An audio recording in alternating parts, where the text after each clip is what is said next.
Kurumsal dünyada B2B alanında satış yapacaksanız yükümlü olduğunuz 5 tane temel aktivite var ve şu anda ekranda onları paylaşıyorum sizinle.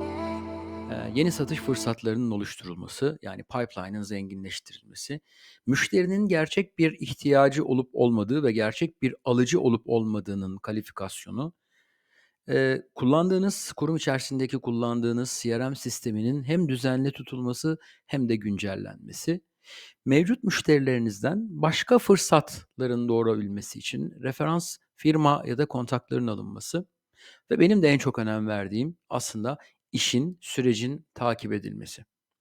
Fakat nedense bu 5 aktiviteyi, satıcıların yapmaktan biraz kaçındığı ve bunları pek takip etmediği, bu işleri, aktiviteleri yapmadığı gözlemlenmiş. Uluslararası yapılan araştırmanın bir sonucu bu.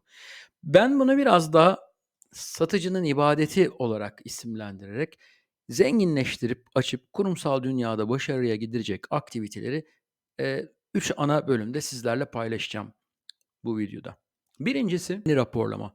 Kurum içerisinde sorumlu olduğunuz hem yöneticiye karşı hem de diğer ekiplere karşı doğru intiba oluşturmak, gerçeğin tek versiyonunu paylaşmak, satış projesini beraber gerçekleştirdiğiniz takım arkadaşlarınız ya da iş ortaklarınızla düzenli raporlama ve bilgi akışının olması ve sonuncusu accountability.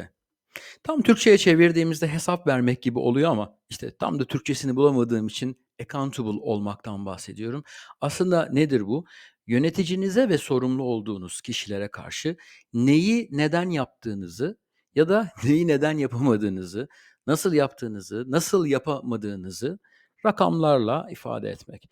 Vermiş olduğunuz tahminleri eğer gerçekleştiremiyorsanız bunun yerine ne konarak hedeflerinizi tutturacaksınız? Bunlardan bahsediyorum. Yani 2'ncisi satıcının ifadetlerinden sahip olduğu portföyün, yani İngilizce olarak territory dediğimiz kısmın yönetimi. Bunun için sürekli ekonomiyi, güncel magazini, işle ilgili güncel magazini takip ederek düzenli müşteri listelerinin oluşturulması ve bunların tabii ki güncel tutulması.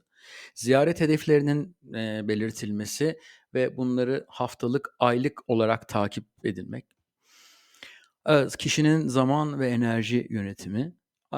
Her zaman bahsettiğim bir konu var. Aslında kurumsal dünyada satış yapmak bir organizasyon becerisidir ve bu da satış temsilcilerinden beklenir. Portföy yönetimi esnasında sistematik bir şekilde bu organizasyonun gerçekleştirmesi de satıcının ibadetleri arasındandır. Ve son olarak benim buna eklemek istediğim bir şey daha var. Kişisel gelişiminiz. Evet, motivasyonunuzu ve enerjinizi yüksek tutmak için akademik ya da sosyal becerilerinizin güncel olması ve üzerine koya koya ilerlemeniz için kişisel gelişiminize, kendinize vakit ayırmaya özenle dikkat etmeniz gerekiyor. Peki bunlar olmazsa ne olur? Bunlar olmazsa, tabii ki yöneticinizle papaz olursunuz, satış yapamazsınız, hedeflerinizi tutturamazsınız ve işinizden olursunuz. Bir diğeri de bunlar olmazsa mikro management olur. Mikro management'ı satış yöneticisi yapmaz. Mikro management'ı, satış ibadetlerini yerine getirmeyen satıcı yaptırır. Tabii ki istisnai durumlar vardır. Mikro management'ı bir yönetim stili olarak belirlemiş yöneticiler vardır. Onları kenarda tutuyorum. Eğer bu noktaya geldiyseniz dikkat etmenizi öneririm. Sizin için sarı bayrak kalkmış demektir.